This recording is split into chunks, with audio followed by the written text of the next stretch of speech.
So what's going to be the most important scientific breakthrough of the next decade? I put my money on 3D printing to really make a big difference in the world. So a decade ago we learned the sequence of the human genome, and perhaps the next 10 years the breakthrough will be the ability to interpret and understand and apply the knowledge in this post-genomic era of knowing the sequence. I think it's going to be a real understanding of the mechanism of at least one, if not several, of the major neurodegenerative diseases, things like Alzheimer's, Parkinson's disease. I've got a sample of something here that is printed in 3D. So this has got moving parts of cogs and wheels, but it can be anything.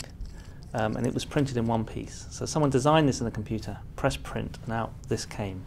The interpretation of the human genome is vital to our being able to use the information of the sequence to address problems of genetic disease, of predisposition to common complex disorders. 3D printing is a game changer, no doubt about it. If you don't have to have big factories churning out the same object in millions and shipping them across the world so that we can have all the same toothbrushes, if you can design your own toothbrush and print it out, that's going to change where things get made, who buy, what they look like, essentially everything about our manufacturing and economic system. We're just beginning to see how an individual neuron, which will have about 10,000 connections on it, starts to organize the information coming in a way ultimately that's going to account for your thoughts, your memories, your reactions, the way you sense the environment, your looking, your hearing.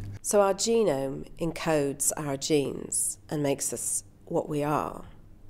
But epigenetic factors, factors not encoded by the genome, but wrapped around the genome, associated with the genome, direct those genes to become different tissues, become different organs in our body. It is potentially possible to modify epigenetic markers and epigenetic factors. Exploring how those may be modified in human disease situations is a real possibility, although a big challenge for the future.